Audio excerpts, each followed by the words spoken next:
Ideas are sometimes considered dangerous. Depending on who you're listening to and what time period you're talking about, there's different forms and requirements of containment. Maybe the idea should be censored. Maybe it should be debated. Maybe it should be left to wither in the dark, starved of attention, starved of that light that lets it grow. But what if it thrives in that darkness? I'm not sure ideas actually do that, but we do tend to romanticize bringing ideologies to light.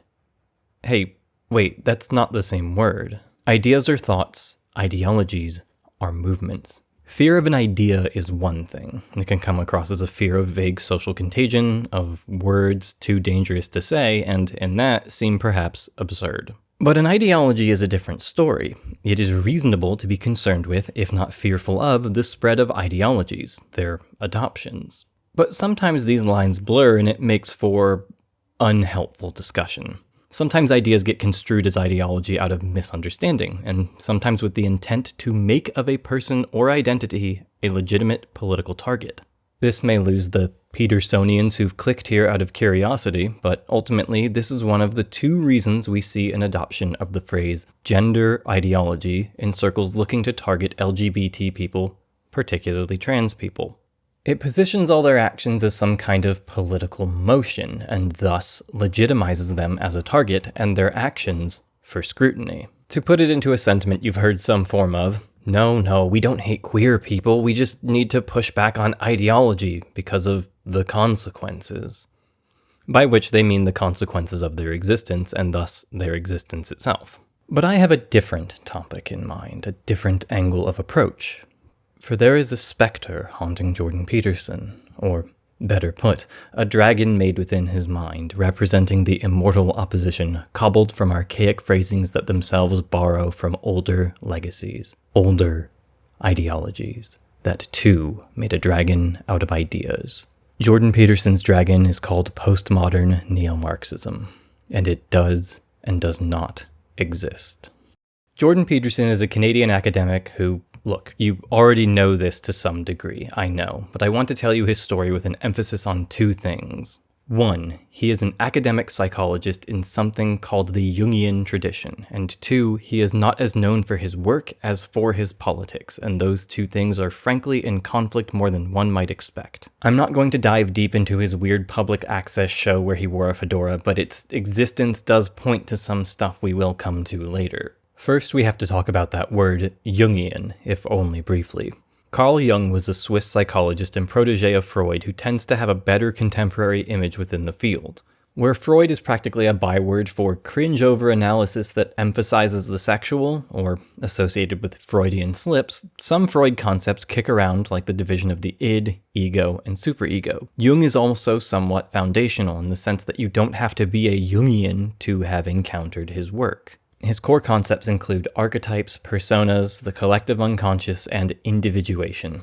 I wonder what Jordan Peterson would have to say about the persona games. That aside, going forward, archetypes are going to be the big one to watch out for. He didn't invent the term, but he broadened its application and use in mixed definitions, for better or worse. Archetypes are, in the general sense, recurring figures. In literature, this means a character you can largely guess the role of, easy to understand, to consume.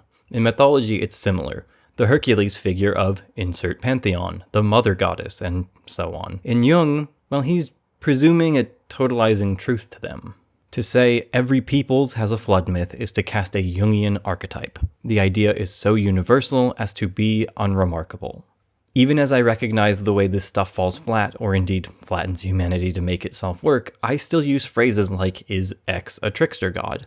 Admittedly often in jest, but whatever. Jung's impact on the world of the humanities and social sciences is contentious. His concept of archetypes inevitably makes a universal understanding of mythology, makes Zeus figures human nature, and that, when it trickles down to people like Joseph Campbell, leads us beyond using comparative mythologies as a tool of familiarity and into archetyping traditions that don't fit. It takes limited patterns and makes them global tropes. It makes knowing universal archetypes seem intelligent and worldly while ignoring the world itself. And that reminds me of the Enlightenment, of anthropologists like Kant.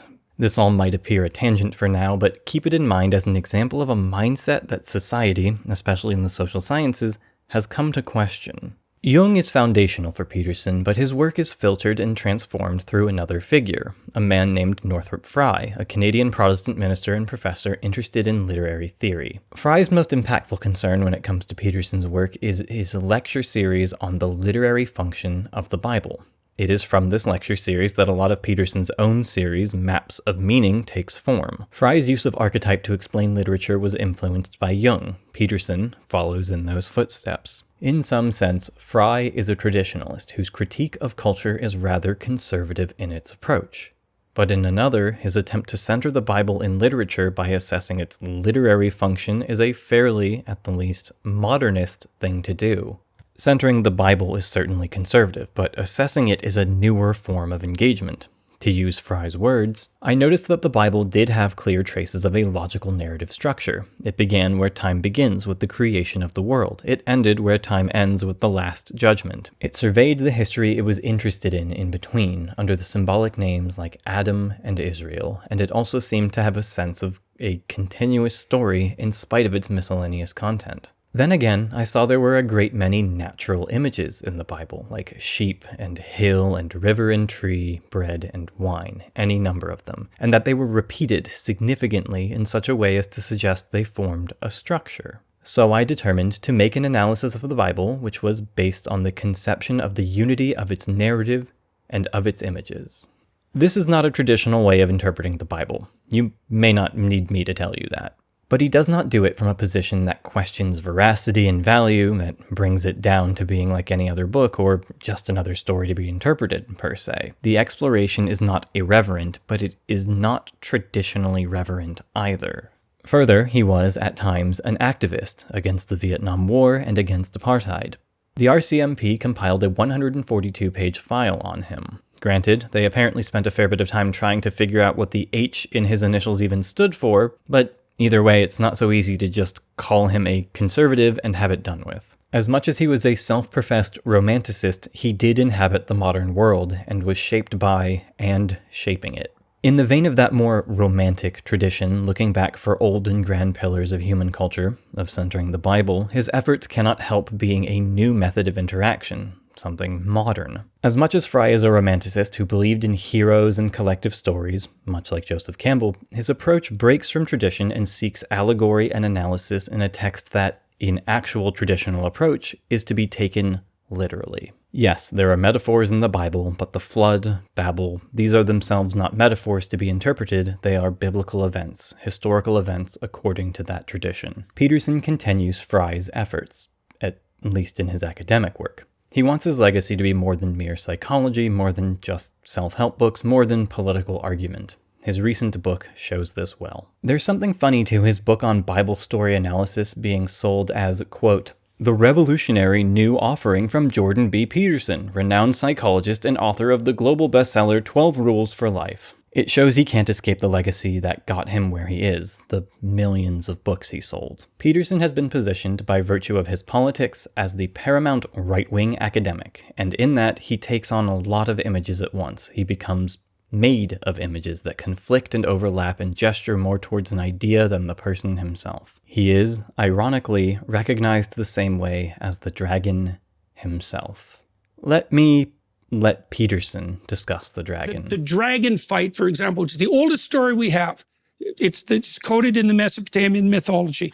The dragon fight story is explore the dangerous unknown, discover the treasure that revitalizes the community. There's no difference between that and the science that you practice. They're the same thing. What do you think of that, Richard? Richard? Same story. I don't know what to make of that. I mean, you say they're the same story. You've analogized the dragon fight to Well, how many fighting dragons have Satan. you overcome in your life? I'm not interested in dragons. I'm interested in reality. Okay, so okay. So I read a book a while back that described the biological reality of the dragon. Say, well, there's no such thing as a dragon. It's like, okay, is there such a thing as a predator? Of course. Well, that's a meta category. What's the category of predator? Bear, eagle, if you're a primate, Fire? Is fire a predator? No. Well, it's complicated because a fire kills you. Okay, so is there a worse predator than serpentine, flying, fire-breathing reptile? Is that not the imagistic equivalent of predator? So in what way, if predator is real, in what way isn't dragon real? It doesn't take that much imagination to see the identity. And then wouldn't the fundamental task of edible primates be to figure out how to overcome the dragon forever? Like it's one thing to lay out the nomenclature of the animal kingdom, but it's another thing to remember that predators can eat you. And then it's another thing, and this is very interesting, and it's relevant to that story of the bronze serpent. It's like, what do we want to teach our children? Well, to identify predators, obviously. Well, what do we want to teach them more profoundly? What attitude they should take towards the eternal fact of the predator. And the attitude they should take is something like the courage to voluntarily confront, and not to run away, and not to hide, and not to freeze, and not to casually demonize, but to assume that in the combat with the eternal predator, an eternal treasure might be found. And that's exactly what you do, whether you know it or not, when you teach a child to be courageous. And we know from the psychological literature that generalizes. And I do think it's identical with the mechanism of learning in human beings. There's this tendency to see Peterson as, to put it politely, f***ing crazy online. And this is generally a critique from the left. To be entirely fair, he does, for some amazingly peculiar reason, seem to have issued a fatwa on Elmo. So this position as him being a bit out of it is earned to a degree. But the means by which people dismiss him bears some scrutiny. His fixation on the Dragon of Chaos is easy to point at as seemingly bizarre. Many people do that. Hell, I've taken swipes at him for the way some of his writings and lectures feel, comparing them to the ramblings of Oswald Spengler, who said stuff like races do not migrate. And that perception of him does hold. Peterson is speaking in a convoluted metaphor just deep enough to be off the deep end for a lot of listeners. Some of his fans, those devoted to him but not to understanding him, as near as I can tell, are confident that it means something and shows he is very smart, but they don't seem to engage with his work beyond that. Others actively question things as I'm doing here and come back fully satisfied that he's a genius, which I am not doing here. But generally there's that skeptical disconnect. The average listener is going to be more like Dawkins in that exchange. And that's why it's interesting to see someone he nominally aligns with treating him like he's being baseless and nonsensical. But I've digressed a bit, and I should explain what Peterson is actually saying. Peterson is arguing, simply, that the dragon as a concept is a collection of all the different signifiers of a predator. Talons, reptile features, fangs, an unkillable beast made to annihilate life. He even mentions fire as a predator trait and is taken a bit literally. That's the problem with much of this. He is speaking in both a loose metaphor and a tight, perceptual impact way. In human history, fire has been a threat, just as wolves were a threat, and those threats have had a real impact on people in the world. Fire is not a predator in a biological sense because it's not a living creature, but people have been prey to it. The dragon is not real, not even in the sense that fire is, but it is a predator that has lived in the minds of humanity and been made real by that fact. To be edgy, perhaps in a way Dawkins would enjoy, the dragon is as real as God, made real the same way.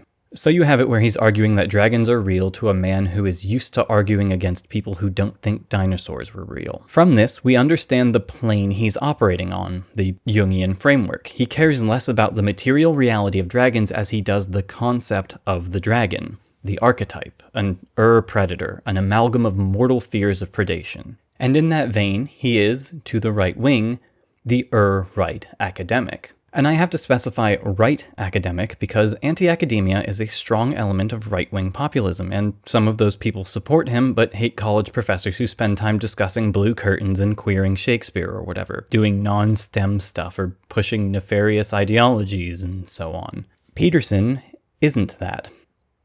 But isn't he? The people who think the humanities should be defunded, that they set us back from real academic study, are a waste, those people are on the same side as the rationalist skeptics who are themselves often graduates of militant atheism. And those guys are on the same side as Christian nationalists who want to end public education. And people will often get caught on what the connecting thread is, what binds them all together. Dawkins would likely object to being on a side, and he's right in that we are externally assigning him that position. But he has aligned with Peterson on some issues. We can point to things like transphobia, an obvious option given Peterson's launch to relevance and his overlap with Dawkins's biological truth angle and the obvious Christian right objections. And that's been done before. But I want to zero in on the effect this has had on Peterson as a symbol, not a person made of natural contradiction, but as a figure born of conflicting idolizations. The prior debate between him and Dawkins is enlightening in this. He is respected by Stembos as an academic, debated by them, allowed into the rationalist debate, but they don't speak his language. He is a figure, not listened to for his actual beliefs and words, because if it weren't for his politics, he might be on the wrong side of them. He is the academic confusingly saying things like dragons are biological. And that's not the product of some Ambien-fueled brain fog. It's a lucid statement that, for him, means something, but it is obtuse to people who lack his language. And if it wasn't for his obsession with a prelapsarian time, that is, a time that never really existed for you anti-academics, symbolized by a love for gas street lamps and Gothic architecture, he might even be a postmodernist. If Peterson is a return guy, it's not for Rome or Catholic tradition, it's for like the immediate pre through interwar period with a dash of post-war, ignoring the Weimar stuff. It's a return to modern heroes, when individuals, men, shaped the world. It's smoking rooms and men in suits and noir heroes, but not just masculine and meat-headed. Or okay, that's a poor word choice given his steak whiskey diet arc. It's not just stoic individualists and traditional families, he's also looking to the academic traditions of that era. His return is to modernism, just before the neo-Marxist ruined everything, before postmodernism was articulated. But that doesn't save him from being kind of postmodern about some things. Perhaps nothing can. It's time to get into what those terms mean, and I'll start with the more important and more often overlooked one in postmodernism. As you'll see later, Neo-Marxism doesn't have the same heft. Don't look at the runtime of this chapter, please. Let me explain the postmodern. Actually, no, I really do not want to do that without the proper framing. You see, the problem with the word postmodern and its other forms, postmodernism, postmodernist, is that they don't have a unitary definition. The only unifying condition is an after-modernism, which has its own problems I'm sparing you from. But that begs 3 questions itself. 1, what is modernism? 2, is modernism over? 3, when did it end? From a practical standpoint, this is really simple, but it's also really easy to see how it becomes a mess. Modernism is a term describing art and literature and architecture and things of the creative realm in the early 20th century, the same way Romanticism describes an era of art as well. Much like Romanticism might trip people up because romantic doesn't mean lovey-dovey so much as inspired by yearnings for the past, modernism does not mean contemporary art the way modern sometimes means contemporary. In fact, that's a good juxtaposition to use. Romanticism yearned for the morals and pristine nature of the past, while modernism reacted to that and looked to the present as a time of social change and eventually mass media. We might even be able to say that some people romanticize, that is, are romantically nostalgically fond of, the past that happens to be the modern. The core of modernism was a break with realism, romanticism, and Enlightenment thought. Art becomes abstract, old models are questioned, and though science isn't thrown out, the idea that things were unerringly fully understood was. Certain elements of Enlightenment thought were questioned, like rationalism. Notably, this is not the project of one end of the political spectrum. While avant-garde abstract art, a modernist thing, did find footing in the early Soviet Union and among left-leaning academics, T.S. Eliot is also considered a modernist while being a known conservative. His work is modernist in its break from Victorian poetic style. Salvador Dali, certainly breaking from tradition and very much a poster child for weird art, died as an outcast from the art world for being a dedicated fascist, a Francoist patriot. Modernism is more about the idea that change was necessary in some form, that the old models had failed. Modernists implicitly argued for their own visions through their art, or, wrote manifestos like Mondrian. What has to be clarified here is that people don't live and create according to exacting artistic terms. People just do things, So, now we have it that modernism and modernity and modern equal contemporary are different thoughts. This is the origin of a fair bit of why postmodern is also a soup and why sometimes not even context can save us. Now to the question of if modernism is over. Yes and no. Postmodernism is another break. It is a reaction to modernism, while modernism was defined by its reaction to what came before it. If that sounds recursive and dumb, that's because it kinda is. I'll spare my personal thoughts on all this for now, but it must be clarified that we are speaking of unclear layers of reaction, and that there isn't a singular moment where modernism is put in the grave, nor easy to distinguish from the postmodern in certain spheres. Because remember, this is all art and literature stuff, but it's also expected to leak out into societal structuring. Otherwise, modernism's desire for change would be aesthetic. And nobody's ever heard of desire for merely aesthetic change. Haha. We cannot mark the end of modernism any more than we can mark the beginning of postmodernism. To give us something practical, just for the sake of even the lightest consensus, by the 1970s the term postmodern was used to describe culture as having taken a nihilistic turn. It is to a degree generational. Today's future-looking youth is tomorrow's outdated conservative and all that. In some very real way, we have to contend with the possibility that postmodernism is legitimately just a kids these days label. But in some argument, it was the horrors of the Second World War that ushered in the postmodern. That we saw modernism's aspirational project, the future of an industrialized world, subverted. The future was a future of science not in service to liberating us all from hunger and want, but in service to violence. This welcomes a lot of tangents, and this video does not have space for them. Perhaps another time. I'd like to clarify the range of definitions for postmodernism according to something relatively agreed upon via Wikipedia. The term began to acquire its current range of meanings in literary criticism and architectural theory during the 1950s to 1960s. In opposition to modernism's alleged self-seriousness, postmodernism is characterized by its playful use of eclectic styles and performative irony, among other features. Said self-seriousness is easy to recognize. Eliot wrote whole essays about how art should be, Mondrian had his manifesto, Brecht saw theater as a movement, and so on. It's not that postmodern things lacked drive, per se, but having a mission statement is, at times, against the nature of the thing itself. Moving on. That's the word in literature and architecture in the 60s. But then we have another framing. In the 1990s, postmodernism came to denote a general, and in general celebratory, response to cultural pluralism. Proponents align themselves with feminism, multiculturalism, and post-colonialism. And from that definition, naturally, we have a reaction. Detractors who use the term derisively to refer to what they think of as feminist, multiculturalist, and post-colonial projects. Perhaps you can guess which definition Peterson and his allies use. Though, to be entirely honest, I think the condescending form of postmodern doesn't even hearken to things so broad as pluralism and all that. It is an empty negative word for vague contemporary progressivism. In order to give this essay a spine and to narrow to one definition, which, mind you, is not perfect but does have some authority, I will use a book helpfully called The Postmodern Explained. It's a book for children.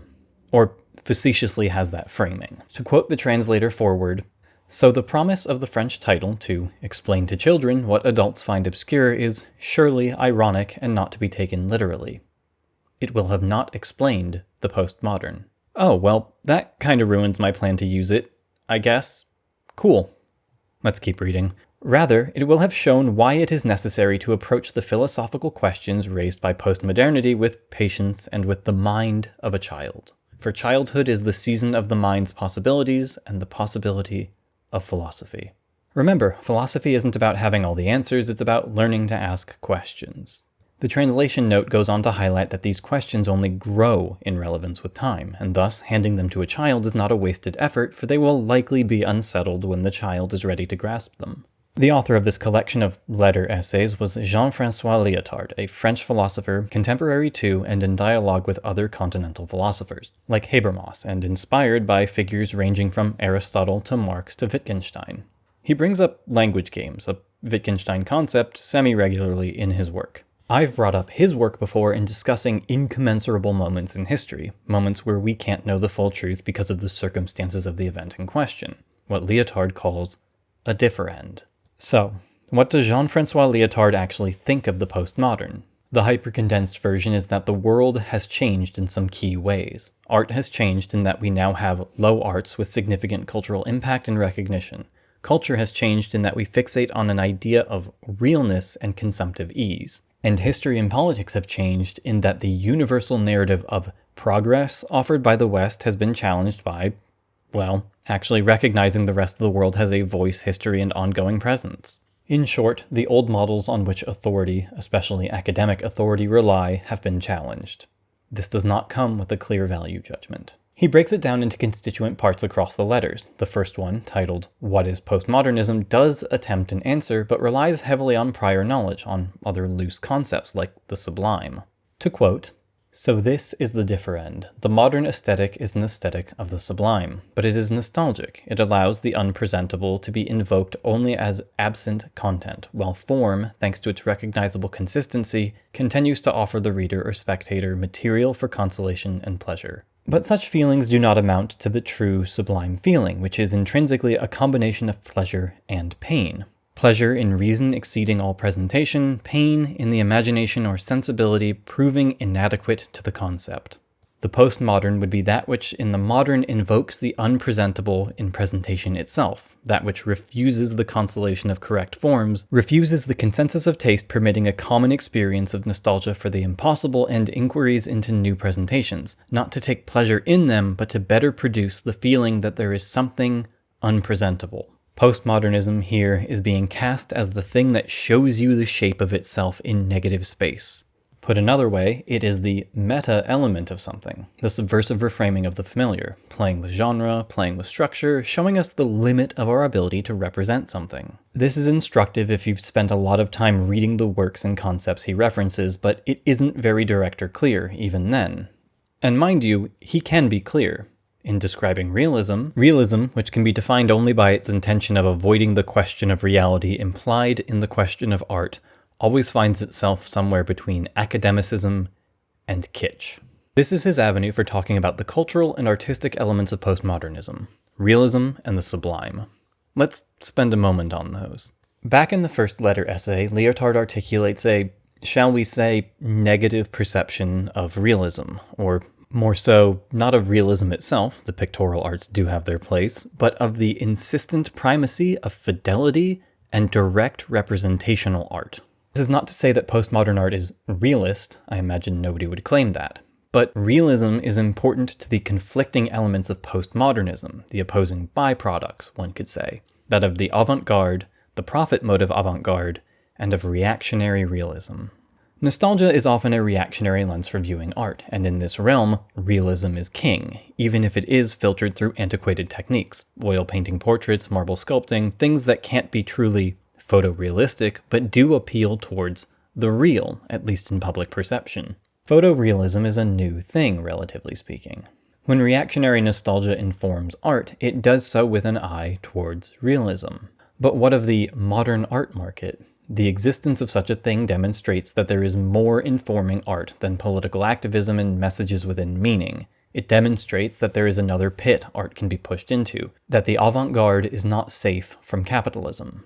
It isn't only realism that sells, after all. He states, "It is easy to find a public for eclectic works. When art makes itself kitsch, it panders to the disorder that reigns in the taste of the patron. Together, artist, gallery owner, critic, and public indulge one another in the anything goes.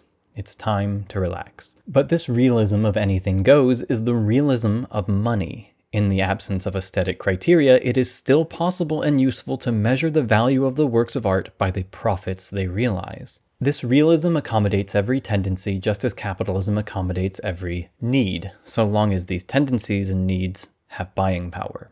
As for taste, there is no need to be choosy when you are speculating or amusing yourself. Artistic and literary investigation is doubly threatened by cultural politics on one side, by the art and book market on the other. The advice it receives from one or another of these channels is to provide works of art that first relate to subjects already existing in the eyes of the public to whom they are addressed, and second, are made, well-formed, in such a way that the public will recognize what they are about, understand what they mean, and then be able to grant or withhold its approval with confidence, possibly even drawing some solace from those it accepts. In this, we see a co-opting and selective elevation of art. Far less than being concerned with political message and stifling it, the motive is profit, and in turn, works that are likely to be profitable are elevated. That does not devoid the term of meaning, but it does mean that there's a natural risk aversion involved, and the avant-garde required risk.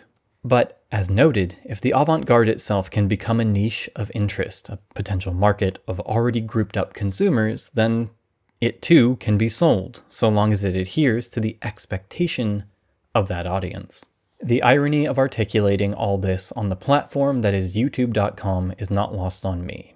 I, and many others, have framed work, our works, and the dread around their failure and success around the idea of if there's an audience out there for what I have to give. But at the same time, I cannot deny that YouTube has, in some way, democratized video production and sharing. YouTube is a gallery of the anything goes. Its artists, creators. Its algorithm is its curator. Its intent is to sell ad space inside of art. It is necessary to articulate that it does so with a profit motive and will always prefer easily consumed works with broader appeal. So, unto culture. Lyotard asks, in what was the 1980s, if judging works by their ability to sell in an arena of mass consumption will have a chilling effect on the arts. Realism itself is an easy-to-consume thing, and the united fixation for people with nostalgic politics. But on another front, realism is the drive for an answer, to have the thing faithfully depicted, documented, preserved, settled. Through discussing the impact of photography and film, we get a window into the role of realism within art history and eventually within the postmodern. Photography did not pose an external challenge to painting any more than did industrial cinema to narrative literature. The former refined certain aspects of the program of ordering the visible, elaborated by the Quattrocentro, and the latter was able to perfect the containment of diachronies within organic totalities, the idea of exemplary educative novels since the 18th century. This is a sentence that starts out relatively simple and then becomes overburdened. Rather than paraphrase, I thought it best to show you how his writing occasionally shifts to the obtuse. This cannot be helped, especially when the audience of his work is people relatively immersed in art history and philosophy. Translation: rather than threaten the place of the arts as a whole, photography and film merely became a new medium that refined specific projects. Photography is an extension or near perfection of the early Renaissance ideals of depicting reality. Cinema is an extension or near perfection of the written novel's ability to capture faithfully a culture in a time period. Let's read on. The greater challenge lay in the fact that photographic and cinematic processes could accomplish better and faster, and with a diffusion 100,000 times greater than was possible for pictorial and narrative realism, the task that academicism had assigned to realism: protecting consciousness from doubt. Protecting consciousness from doubt meaning to prove the realness of things, to construct a shared vision, to demonstrate a shared perception between people, to confirm the truth, the history of what something was, to stabilize the real. And now we get into the complex elements. Industrial photography and cinema always have the edge over painting and the novel when it is a matter of stabilizing the referent, of ordering it from a point of view that would give it a recognizable meaning, of repeating a syntax and lexicon that would allow addressees to decode images and sequences rapidly, and make it easy for them to become conscious both of their own identities and of the approval they thereby receive from others, since the structure in these images and sequences form a code of communication among them all. So effects of reality, or the phantasms of realism if you prefer, are multiplied. By such arts confirming the real, you reinvent the real over and over, and conjure an image of what reality is in the minds of people. Realism in the photo-real will always be easier to consume. It stabilizes the referent. You know what it is about, that a drawing of an apple, done properly and with a realist intent, is a drawing of an apple. That a photo of an apple shows you the real thing. René Magritte, a modernist painter, famously toyed with this idea. You understand the language of film, even without being literate in it, that a shot-reverse shot implies conversation. You see a room and recognize it as a shared space, the events as literal and tangible. You form an identity in relation to that consumption, of which others also find ease. You know you like the thing. It's easy to know that. It did a good job at portraying something, after all, confirming your expectation of reality. Something to think about. All of this is something to think about. Is the postmodern a gesture of realism? Is it the playful avant-garde? Is it more literal or hyper-figurative? Postmodern art is a reaction to the reaction that is realism, a recursive argument that turns into an agreement when subjected to buying power. Art worth making, to Lyotard, will not be made to sell. So we move to his other way of defining postmodernism. Lyotard's most stable definition of postmodernism is conveniently one of the more charitable places to draw the critique of postmodernism as nihilism from. Rather than assuming the nihilism critique is just bad faith about progressivism, we can instead look here at something with substance, an argument. That would be postmodernism as the collapse of meta-narratives, and it's what I'd like to focus on and hopefully impress upon you as a helpful definition. Narrative is a recurring concern for Lyotard, be it the narrativizing of history, the concepts brought forth in works of literature, or the narrative of emancipation, a general striving of humanity in some form that is altered depending on the era. That would be a meta-narrative. Such meta-narratives are not absolute things, but they are the story we tell of history. These meta-narratives can map onto Marxist historical stages, though it transcends them. The Christian narrative of the redemption of original sin through love, the Aufklärung narrative of emancipation from ignorance and servitude through knowledge, the speculative narrative of the realization of the universal idea through the dialectic of the concrete, the Marxist narrative of emancipation from exploitation and alienation through the socialization of work, and the capitalist narrative of emancipation from poverty through techno-industrial development. The course of a history whose end, even if it remains beyond reach, is called universal freedom, the fulfillment of all humanity. Now, this does not mean these goals are rigid and correct and humanity has unerringly striven for them within these models. That, of course, is the whole point he reaches. The collapse of meta-narratives comes from their presumed universality clashing with the reality that they are anything but. In another section, these narratives are not myths in the sense that fables would be, not even the Christian narrative. Of course, like myths, they have the goal of legitimating social and political institutions and practices, laws, ethics, ways of thinking. Unlike myths, however, they look for legitimacy not in an original founding act, but in a future to be accomplished, that is, in an idea to be realized. But the victory of capitalist technoscience over the other candidates for the universal finality of human history is another means of destroying the project of modernity, the realization of universal history, while giving the impression of completing it. Success is the only criterion of judgment technoscience will accept, yet it is incapable of saying what success is or why it is good, just, or true, since success is self-proclaiming, like a ratification of something heedless of any law. It therefore does not complete the project of realizing universality, but in fact accelerates the process of delegitimation. Delegitimation, of course, being the fall of the meta-narrative, that it loses its authority, its guiding principle. But there is not a value judgment here, and it is not divine and apocalyptic, nor does it come as an unintended consequence. A narrative must be delegitimated for another to be proven right. Narratives are also invalidated by the motions of history. Modernity, in coalescing the more emancipatory ideas, delegitimated the narrative of the divine right, and that legitimacy was originally shaken with the revolutions of the Enlightenment. This can be misapplied as a nihilism, a loss of purpose, a proposal that we are in a nothingness, and in turn, a supposing that one's political opponents support wallowing in that rudderless nothing. However, not all narrative is invalid. We clearly do not lack for narratives, but for universal driving ones that legitimate political projects. Lyotard continues. This is not to suggest that there are no longer any credible narratives at all. By meta-narratives or grand narratives, I mean precisely narrations with a legitimating function. Their decline does not stop countless other stories, minor and not so minor, from continuing to weave the fabric of everyday life. So, what is left? Are we destined to never have another meta-narrative?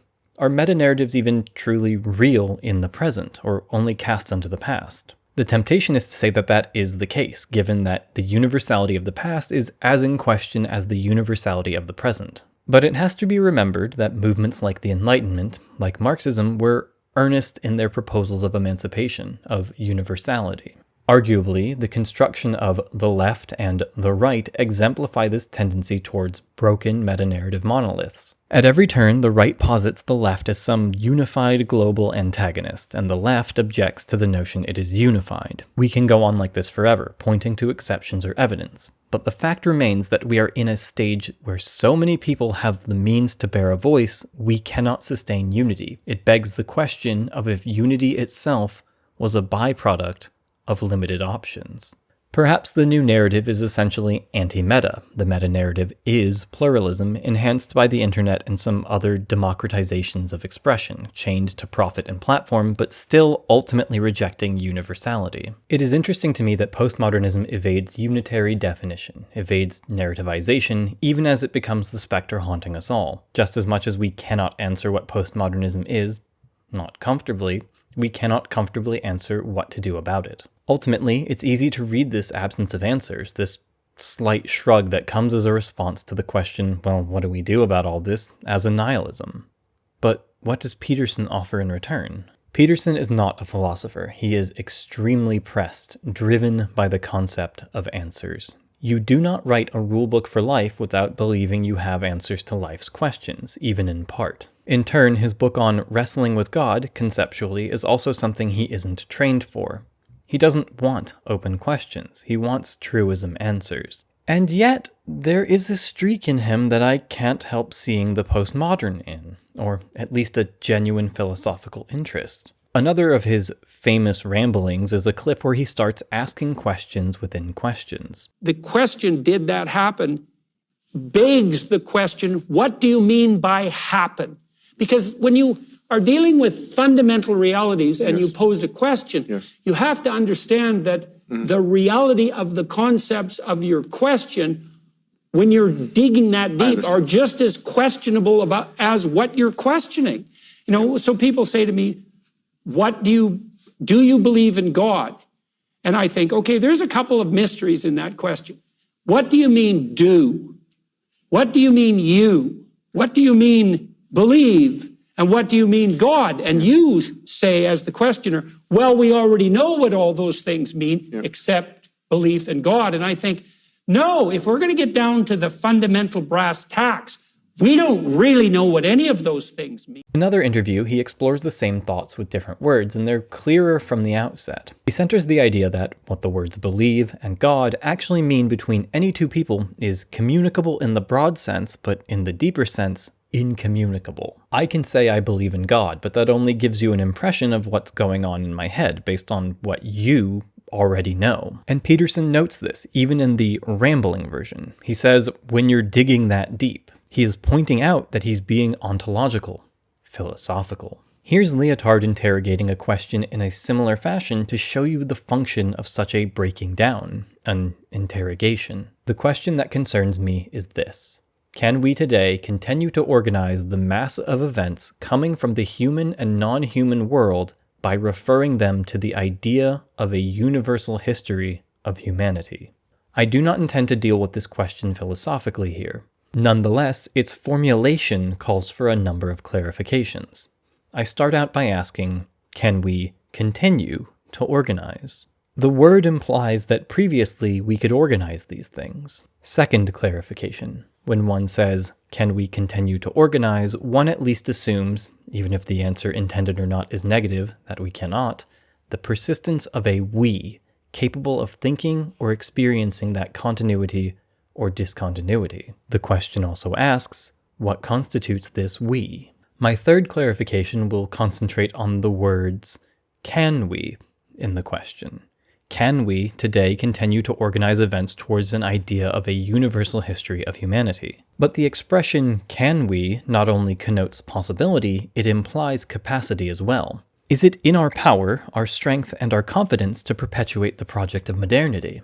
The grand narratives have become scarcely credible. One is then tempted to give credence to the grand narrative of the decline of grand narratives. But, as we know, the grand narrative of decadence was already in place in the beginning of Western thought, in Hesiod and Plato. It follows the narrative of emancipation like a shadow. Many believe this is a moment for religion. They claim that myth is the originary genre and that we must raise myth from the ruins to which it has been reduced by rational demythologizing and positivistic thought. To the question, can we perpetuate the grand narratives? The answer has become, we ought to do this or that. Being able also implies having the right. The slippage from right to duty is as easy as that from permissible to the obligatory. The issue here is the contingency of the linkage to the situation that I have described as the failing of modernity. Many types of linkages are possible, and one has to decide.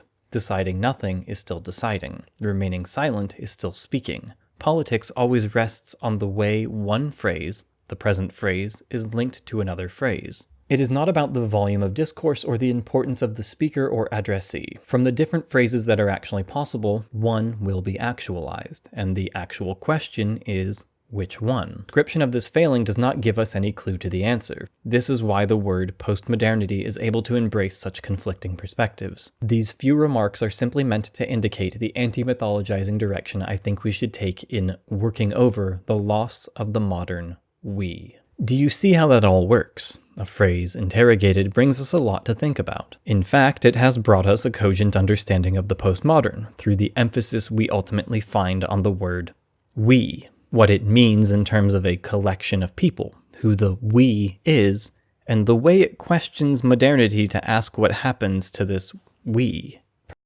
Perhaps it was possible from the start of the segment to simply ask, can we continue to perpetuate the grand narratives, and then go, but who is we, and move on from there, and if possible, perhaps more effective to do so. The goal isn't to answer things, it's to think about things, and when you hear that, you might find it meaningless in a world that needs answers. But do you not feel like you got something out of asking? Do you not feel like you've been given a means, an example for seeing how questions can bear questions? Do you believe in God? Do you see what that question holds within it, the way that Peterson was looking at it? Of course, not everyone asking you, do you believe in God, is expecting you to go, what is believe even? What is it to do something like that? But it's not fruitless to take questions that dig that deep. It's not even postmodern to do so. That's just philosophy. But it's a philosophy that requires a willingness to deconstruct, and modernity began by recognizing the utility of deconstruction, of furthering questions. And postmodernity has taken that deconstruction and turned it loose. I won't begrudge you if you need a break after all of that. The next term is a lot simpler to dig into. Honestly, I could do this section in like 30 seconds, so here's a TLDW.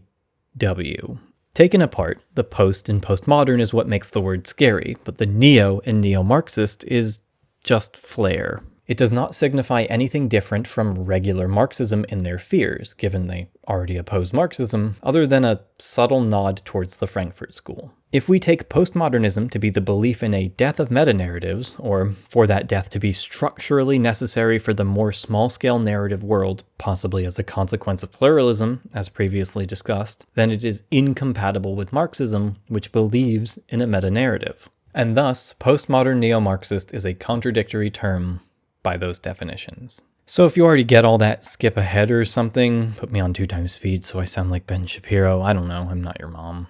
What follows is a bit of an exploration of what Marxist means, a bit of a curious look at the necessity of orthodoxy and the role of teleology, and finally how the word neo works in this term. Nobody is going around just referring to themselves as a postmodernist as a political identifier. There are not political parties organized around the tenets of postmodernism. The title is reserved for those who contribute to postmodern art or architecture, or academics exploring the concept, and even then, as mentioned before, I find it to be misapplied. Marxism is different. In fact, in terms of the differences, I feel they almost couldn't be further from each other in a lot of enlightening ways. Marxism is, as many of you know, named after a guy called Karl Marx and stems from his theories with flavors of contribution from later scholars, political theorists, and politicians. By contrast, postmodernism has a father in Lyotard that rejects the term, for whom the term isn't named, to whom an ism isn't granted. It lacks clarification or a clear root. In terms of the sheer shape of the concepts, they're very different. Now, does that explain either of them or create the contradiction I mentioned? No, but it's worth noting that ideologies and ideas can take very different forms, sort of like a conceptual centralization. As for what Marxism is, well, it's a collection of economic theories about the relation of workers to what they create, ownership of goods within the economy, the power structures therein, and thus explores history through a class lens. In a sentence, we can understand history by understanding the material conditions of the people within it. Or to use literally page 1 of the Communist Manifesto, the history of all hitherto existing societies is the history of class struggles.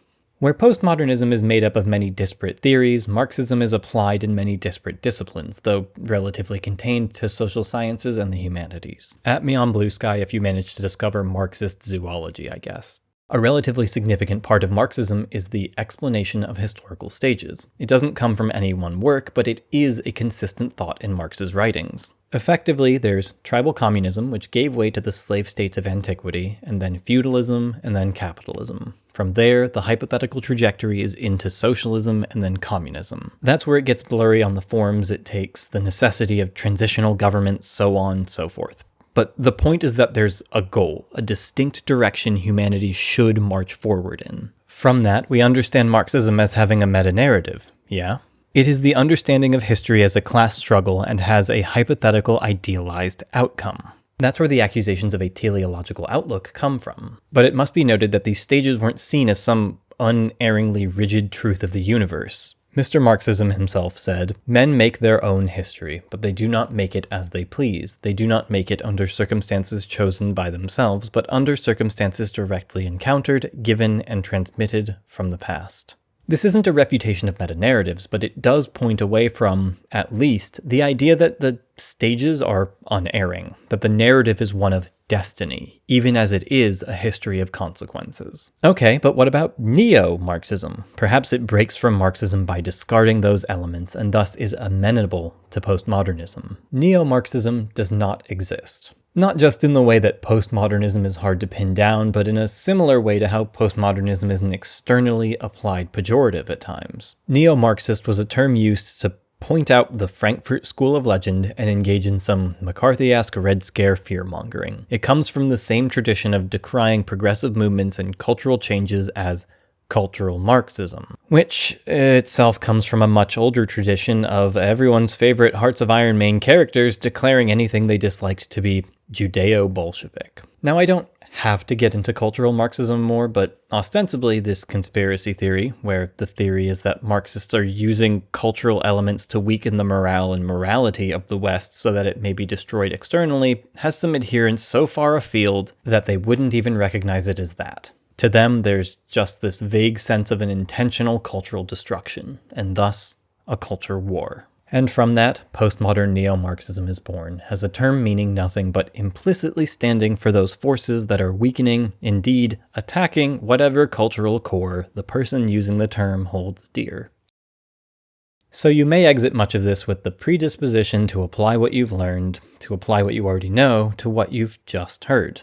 You may ask questions ranging from, who cares, to, so what side is postmodernism on, to, okay, but what am I supposed to think about this? The answers won't be satisfying generally. Is postmodernism bad? That depends. Is Peterson a postmodernist? In some definition. Should we oppose the postmodern? Which postmodern? Should we seek a new meta-narrative? I don't know if we can. Is this all the internet's fault? Of course. To be less facetious, I do think that Lyotard predicted the consequences of pluralism that could only really take root with the internet. Now I say consequences, and that has a negative connotation, but it's very clearly a mixed thing. There are so many more voices in the world now, a democratization of thought and expression and platform.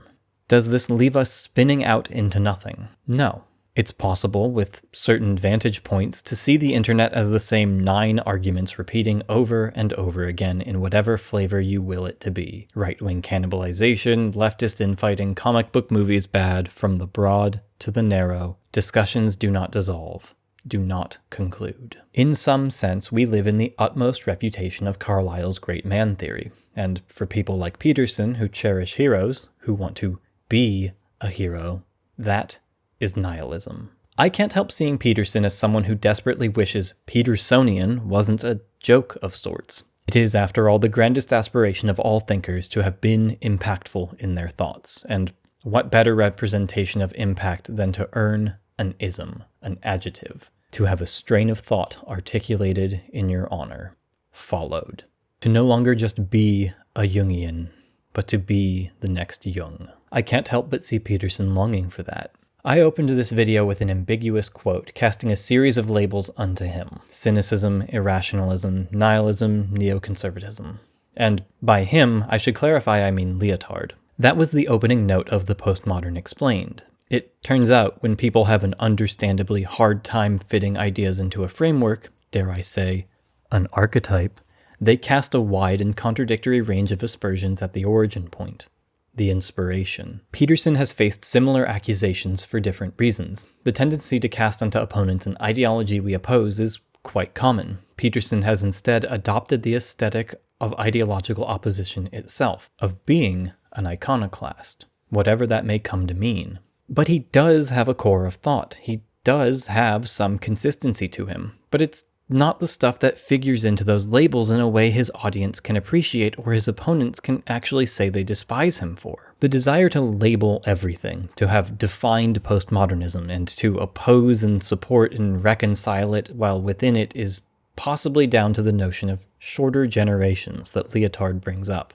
At least it seems to me a partial consequence of our desire to taxonomize decades, having given new looks, tropes, archetypal features to each one in our heads. Except we got ahead of ourselves and wanted to do that sorting to the present while we're in it. Much the same to discourses. We want them to resolve clearly, to say a question is settled, as though some great thinker came down and slapped the solution on the table and everyone fell silent before breaking into unanimous applause. We implicitly take the past as something unanimously implemented, and I feel we believe the present will be that way too. Jordan Peterson, return guys, left nostalgics even, one thing they tend to see in the past is an end of disagreement. Not that there will be no debate, but that debate was fruitful back then, that questions resolved back then, that we moved forward back then. That's a shared condition amid all the aesthetic stuff, this desire to go back to when there was momentum, a proper kind of momentum.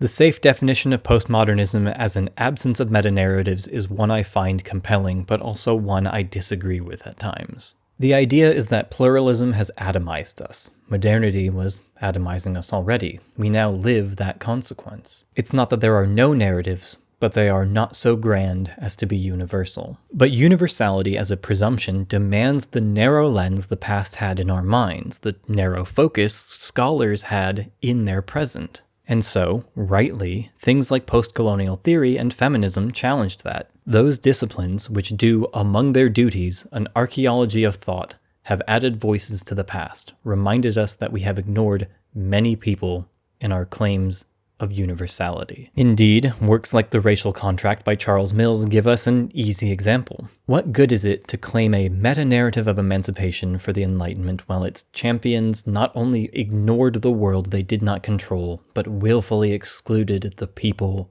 they owned?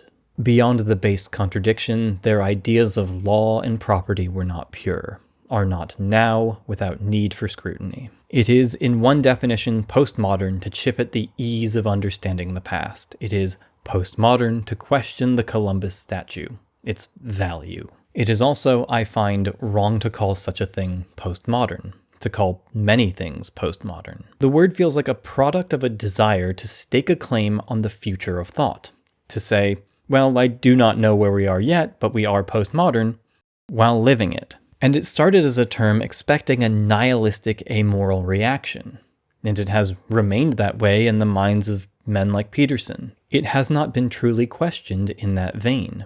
It is pejorative. If atomic did not mean nuclear, I might find it a better term to use to describe this atomized era, where I cannot say if it's that we have more choice than ever and are atomized by it, or that we have more visibility than ever, know of communities that have always existed, acknowledge the microcosms and thus appear atomized as we reject certain mass labels. The postmodern is a death of we in one sense, and a flourishing of we in another. Neoliberalism does not mark a desire, an ambition, to fulfill the promises liberalism always failed to, an expansion of rights and respect to all peoples. Instead, it has bowed to that narrative of success in all things. And that is what drives a sense of absence.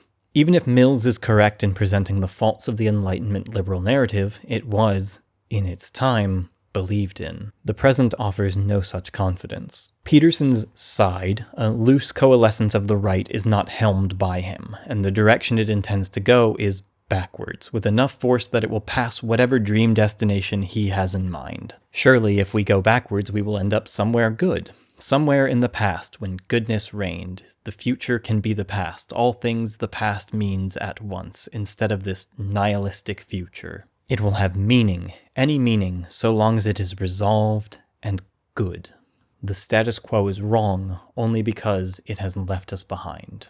If postmodernism is Peterson's dragon, then nostalgia is his demon, tempting him with visions of a world he thinks he wants and a bargain he will not get. Hi, this one was a lot to make for a few reasons. Thanks for watching, and please do excuse the audio hiccups this time around. I had a bad time trying to record and just couldn't stand retaking some lines over small things when there was roadwork, like literal jackhammers. One thing I didn't mention in the core video is that, there's this palpable disconnect and frustration with a lot of Peterson self-help side fans who, I suppose, went on to be politically on his side as well, where they seem very frustrated with his culture war behavior, and it makes sense. He tries to play the cool and rational but emotionally open guy, and then he's on Twitter yelling at the Associated Press over, parking laws? I don't know. It isn't jarring, because we on the internet tend to know him by his online behavior, but I imagine if you bought 12 Rules and it changed your life, and then you learned he was strangely so confrontational, it might just kind of feel like a gut punch. Anyway, thanks to everyone who waited patiently for this to come out, and thanks to one particular Polish woman who helped me understand Lyotard. I can only hope I haven't, in her eyes, massacred all of his points. And of course, thank you to the patrons who patronize me, particularly Chan Orsa, Cesare Mikua, Defender, Franz Johannes Feuerner, Galactic Beyond, Gilded Dragon, Hornlit, Isaac of Lyria, Lissing FMA, Mark Soto, Mehrab, Michael Kelly, Nick, Nitopir, Nack Skellington, Riley Long, Sipper Turnipsy, Third Zeno, and Vichire. Next time is probably about a game again. Barring that, it's probably about a game again. Or maybe about a game again. I don't know. Bye. It's the testosterone-laden man who is most attractive when women are fertile.